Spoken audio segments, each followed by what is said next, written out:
When ancient battles ended, the fighting did not always stop. While warriors celebrated victory on the battlefield, another darker story began to unfold behind the walls of conquered cities. Women who had once lived as queens, nobles, or ordinary citizens suddenly found themselves caught in the brutal aftermath of war. In many ancient societies, captured women were treated not as civilians, but as spoils of victory. Their fate could include forced marches, public humiliation, political marriages, or years of captivity far from their homes. These practices appeared in civilizations across the ancient world, from the campaigns of Alexander the Great to the vast conquests of the Roman Empire. Today, we explore the hidden reality many ancient records barely mention, the secret brutality faced by women when empires rose and cities fell. Throughout the ancient world, war was not only about territory or power. It also determined the fate of entire populations when cities were conquered. When armies captured a city, the immediate chaos could be devastating. Soldiers flooded through gates and streets, seizing control of homes, palaces, and marketplaces. While many men were killed during the battle itself, women and children were often captured instead. For the conquerors, these prisoners were considered valuable. Captured women could be forced into labor, sold into slavery, or taken as part of the victor's household. In many ancient societies, this practice was openly accepted as part of warfare. In the expanding territories of the Roman Empire, for example, captured populations were frequently transported far from their homeland. Women taken during military campaigns were sometimes marched across hundreds of miles and later sold in markets across the empire. The experience could be terrifying. Many prisoners had just watched their cities destroyed and their families separated. Now they were being forced into an uncertain future in unfamiliar lands, surrounded by guards and strangers. Ancient texts sometimes describe these moments only briefly, focusing instead on the victories of generals or the expansion of empires.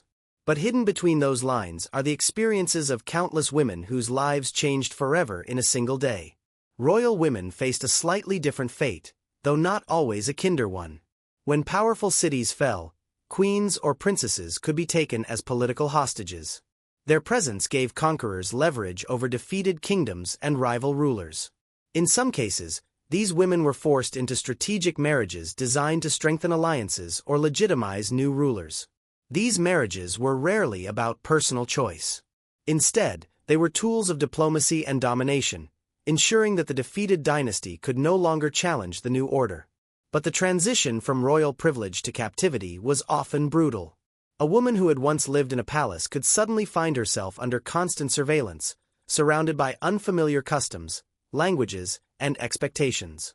Even when treated with a degree of respect, the loss of freedom was absolute. Yet despite these circumstances, some captive women found ways to adapt to their new realities. Through intelligence, diplomacy, and careful alliances, they sometimes gained influence within the courts of their captors. Their stories rarely dominate ancient chronicles, but their presence quietly shaped the political landscapes of empires.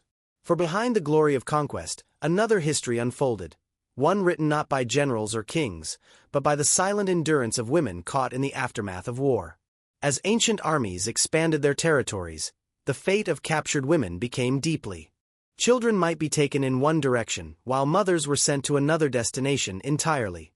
The emotional toll of this separation was devastating, leaving many prisoners with no way to know what had happened to their loved ones. Despite the harsh realities of captivity, survival often depended on adapting to the new environment as quickly as possible. Some women learned new languages, adopted unfamiliar customs, and tried to gain the trust of their captors in order to improve their living conditions. A few eventually rose to positions of influence within households, particularly if they demonstrated intelligence, loyalty, or valuable skills. Still, even in these situations, freedom remained far away. These women lived under constant control, their lives shaped by decisions made by others. Their experiences rarely appeared in official historical accounts, which usually focused on military victories and the achievements of powerful leaders. Yet behind those triumphant records existed countless personal stories of displacement, survival, and resilience. For every empire that celebrated conquest, there were thousands of women whose lives had been permanently changed by the outcome of a single battle.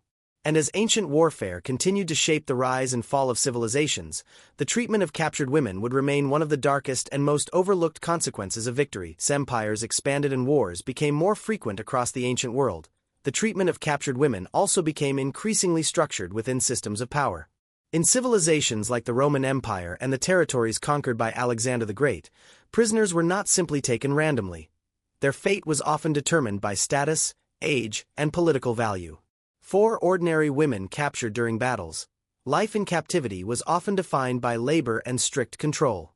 Once transported to new regions of the empire, many were assigned to households where they worked as servants, cooks, cleaners, or attendants.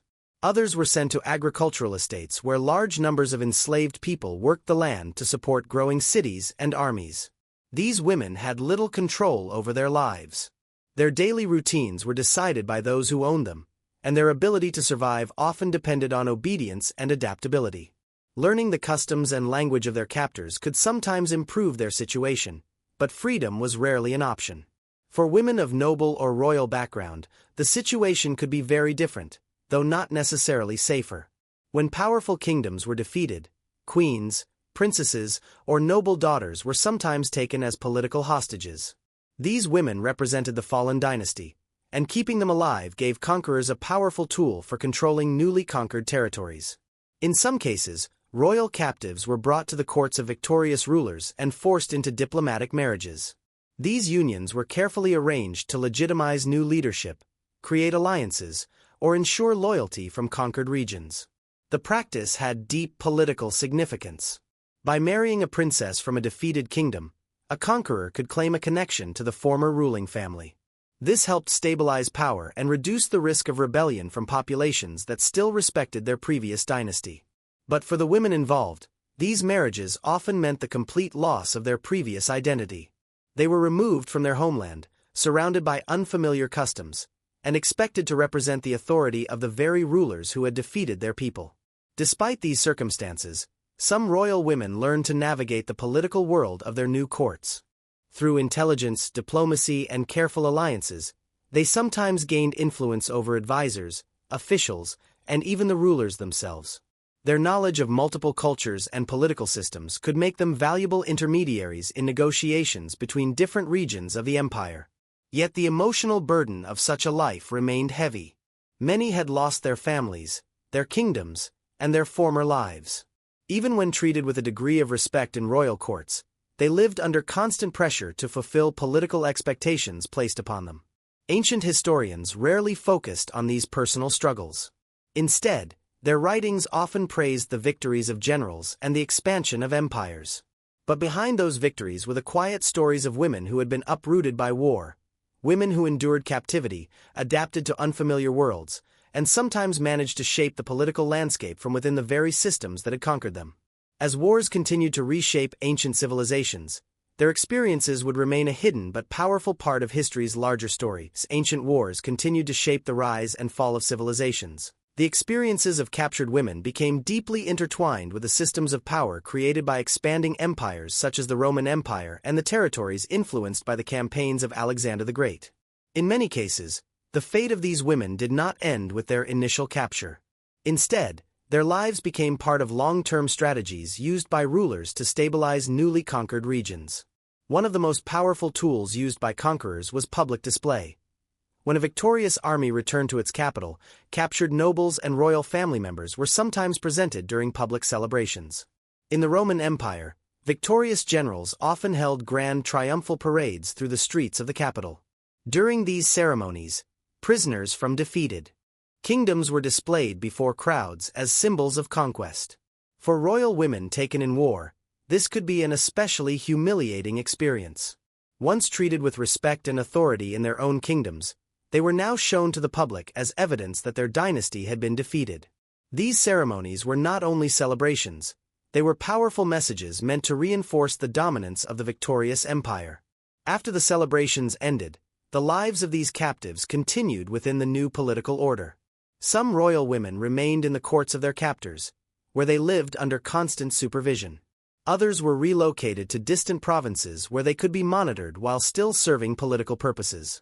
Their presence reminded local populations that resistance against the empire had already failed. Despite the harsh reality of these circumstances, survival often depended on adaptability. Some captive women became skilled at navigating the politics of their new environments. By forming alliances with influential figures in the court or household, they could sometimes improve their situation and gain a limited degree of influence. Their knowledge of their former kingdoms could also make them valuable. In some cases, rulers used these women as intermediaries when negotiating with remaining factions in conquered territories. Their understanding of local customs, traditions, and political structures allowed them to act as unofficial diplomats between different cultures. But even in these situations, their position remained fragile. Any suspicion of disloyalty could result in punishment or further restrictions. Their safety depended on maintaining a delicate balance between loyalty to their captors and the memories of the people they had left behind.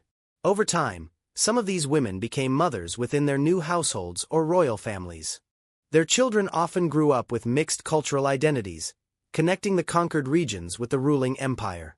In this way, the personal lives of these women quietly influenced the broader political landscape of ancient societies. Yet the emotional cost remained enormous.